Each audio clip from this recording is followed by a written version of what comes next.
नमस्कार। जुलाई का महीना, पहली तारीख और दिन सोमवार। लोकसभा में नेता प्रतिपक्ष के तौर पर राहुल गांधी ने संसद में अपना पहला भाषण दिया था। इस भाषण की शुरुआत में उन्होंने संविधान की कॉपी और भगवान शिव की तस्वीर दिखाकर की। राहुल गांधी ने इस भाषण में अभय मुद्रा का भी जिक्र किया, जिसकी काफी चर्चा हुई थी।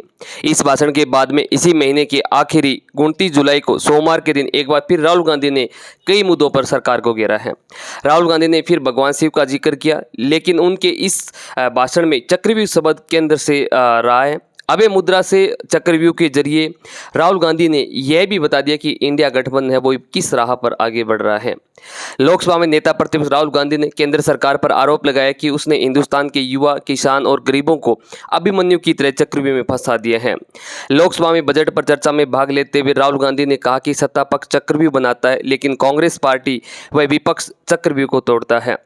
राहुल गांधी ने कहा कि हजारों साल पहले अभिमन्यु को चक्रव्यूह में 6 लोगों ने फंसा कर मारा था। चक्रव्यूह का दूसरा नाम है पद्मव्यूह, जो कमल के फूल के आकार का होता है। इसके अंदर डर और हिस्सा होती है। राहुल गांधी ने कहा कि देश के पिछले लोग अभिमन्यु नहीं, अर्जुन है। राहुल गांधी अपने भाषण में इंडिया गठबंधन को लेकर के आए और पीएम मोदी पर निशाना साधा है। उन्होंने कहा है कि पहला कदम इंडिया गठबंधन ने ले लिया है। पीएम मोदी के कॉन्फिडेंस को हिला के रख दिया है। मेरे भाषण में कभी नहीं आएंगे। अब वो पद्मव्यूह वाले लोग हैं, उनको देश का नेचर समझ में नहीं आया है। हिंसा, नफरत हिंदुस्तान का नेचर नहीं है। चक्रव्यूह हिंदुस्तान का नेचर नहीं है। हिंदुस्तान को नेचर अलग है। हर धर्म में चक्रव्यूह के खिलाफ फॉर्मेशन होता है। हिंदू धर्म में चक्रव्यूह के अपोजिट क्या होता है? शिव की बारात। कोई भी शिव की बारात में आ सकता है, ना सकता है, सपना देख सकता है। कांग्रेस नेता ने पीएम मोदी और गृह मंत्री अमित शाह के अलावा 4 और लोगों का नाम लिया, जिस पर लोकसभा अध्यक्ष ओम बिरला ने भी आपत्ति जताई है।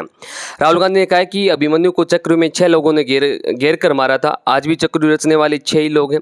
राहुल गांधी ने कहा है कि पीएम मोदी, अमित शाह, मोहन भागवत, अजीत डोभाल, मुकेश अंबानी और अंडानी, ये 6 लोग हैं वो देश को चला रहे हैं। उन्होंने दावा किया है कि जिस तरह से अभिमन्यु को चक्रव्यूह में फंसाया था और उसी तरह से हिंदुस्तान को फंसा दिया गया है। राहुल गांधी ने आरोप लगाया कि सेना के जवानों को अग्निपथ के चक्रव्यूह में फंसाया है।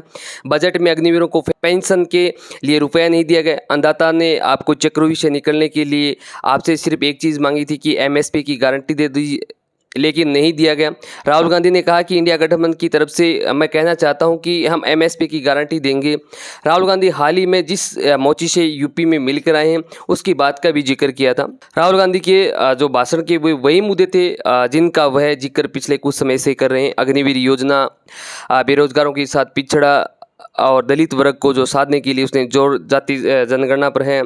राहुल गांधी ने लोकसभा में जाति जनगणना का भी मुद्दा उठाया। उन्होंने कहा है कि 20 अफसरों ने देश का बजट बनाने का काम किया है, लेकिन उनमें से सिर्फ एक अल्पसंख्यक और एक ओबीसी है, और उनमें दलित और आदिवासी एक भी नहीं है। राहुल गांधी ने बजट पर पहले ही हलवा वाली रस्म का हवाला देते हुए आरोप लगाया कि सरकार में 2-3% लोग ये जो हलवा तैयार करते हैं, उतने ही लोग हलवा खा रहे हैं। शेष हिंदुस्तान को ये नहीं मिल रहा है। राहुल गांधी ने दावा किया कि इस बजट के बाद देश का मिडिल क्लास भी बीजेपी का साथ छोड़ रहा है, जो इंडिया गठबंधन के लिए एक अवसर भी है।